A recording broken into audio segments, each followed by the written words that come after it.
जो भरा नहीं है भावों से, बहती जिसमें रसधार नहीं, वह हृदय नहीं है पत्थर है जिसमें स्वदेश का प्यार नहीं। सुप्रभात। हिंदुस्तान की सरजमी की आजाद फिजाओं में सांस ले रहे समस्त भारतवासियों को 77वें स्वाधीनता दिवस की हार्दिक शुभकामनाएं। स्वतंत्रता हमारा जन्मसिद्ध अधिकार है। यह कथन कितना सुंदर एवं उन्मादक है। वस्तुतः स्वाधीनता में ही सुख है।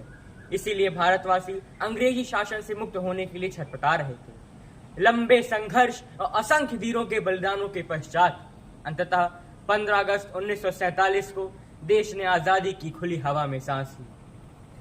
1947 में अंग्रेज जो भारत हमें सौंप कर गए थे, वह अपने घाव सहलाता हुआ खून के आंसू रो रहा था।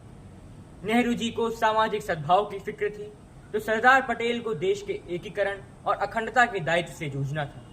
वही वित्त मंत्री R.K. षणमुखम को खाली खजाने से देश चलाना था। वैश्विक औद्योगिक उत्पाद में भारत की भागीदारी मात्र 2% थी। मतलब साफ कि सोने की चिड़िया के पंख लुट चुके थे। बचा था तो सिर्फ उसका फड़फड़ाता हुआ पिंजर। यह जीर्ण शीर्ण देह भी ऐसी कि कब कौन सा हिस्सा अलग जा गिरेगा तय न था। परंतु आज आजादी की 77वीं वर्षगांठ मनाने जा रहे आत्मविश्वास से भरे 135 करोड़ देशवासी स्वप्न में भी यह नहीं सोच सकते कि कोई हमें गुलाम बना सकता है। यह हमारे लिए गर्व का विषय है कि आज हम न सिर्फ विश्व के सबसे बड़े लोकतंत्र हैं, बल्कि सबसे तेजी से उभरती आर्थिक शक्ति भी। आजादी के 7.5 दशकों बाद का भारत का यह अन्न से अंतरिक्ष तक का सफर विश्व के लिए किसी अचंभे से कम नहीं।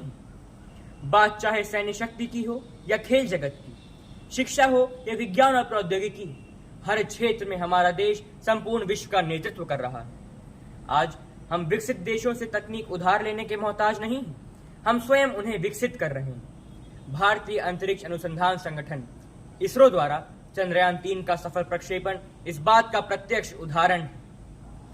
भारतीय सेना की गणना आज विश्व की सबसे सशक्त सेनाओं में होती है। शिक्षा के क्षेत्र में भी हमने आशातीत उपलब्धि हासिल की। हमारे इंजीनियर, डॉक्टर, वैज्ञानिक विश्व भर में अपनी सेवाएं दे रहे हैं। गरीबी के खिलाफ भी भारत ने बड़ी कामयाबी हासिल की है। आयुष्मान भारत योजना स्वास्थ्य के क्षेत्र में मील का पत्थर साबित हो रही है। किसने सोचा था कि हम पर राज करने वाले देश के शासन की बागडोर एक भारतवंशी के हाथ में होगी। जला अस्थियां बारी बारी चिटकाई जिनने चिंगारी, जला अस्थियां बारी बारी चिटकाई जिनने चिंगारी, चढ़ गए पुण्य वेदी पर बिना लिए गर्दन का मोल, कलम आज उनकी जय बोल, कलम आज उनकी जय बोल। हमारे देश की आजादी के लिए अपने प्राणों का उत्सर्ग कर देने वाले उन समस्त सेनानियों के बलिदानों को हमें सदैव याद रखना होगा। आज संपूर्ण विश्व भारत को उम्मीद भरी नजरों से देख रहा है, परंतु इन तमाम उपलब्धियों के बावजूद देश में बढ़ता व्यक्तिवाद, जातिवाद, अलगाववाद, सांप्रदायिकता बड़ी चुनौतियां हैं। स्त्री सुरक्षा आज भी यक्ष प्रश्न है। हाल ही में घटित घटनाएं गंभीर चिंता का विषय हैं, परंतु निराश होने की आवश्यकता कदापि नहीं है। हम भारतीय हैं, हम मिलकर हर चुनौती से निपटना जानते हैं। अंत में इन पंक्तियों के साथ अपनी वाणी को विराम देना चाहूंगा कि अगर चाहते हो हिंदुस्तान बुलंद रहे, अगर चाहते हो कि हिंदुस्तान बुलंद रहे, तो कभी आजाद, कभी मंगल, कभी शहीद आजम भगत सिंह बन जाना होगा।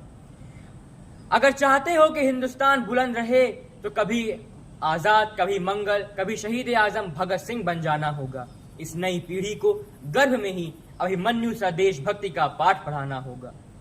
व्यक्तिवाद, जातिवाद, क्षेत्रवाद छोड़कर हर इंसान में राष्ट्रवाद जगाना होगा। बच्चे बच्चे को देशभक्त बनाना होगा। हमें देश धर्म अपनाना होगा। हमें देश धर्म अपनाना होगा। धन्यवाद। जय हिंद, जय भारत।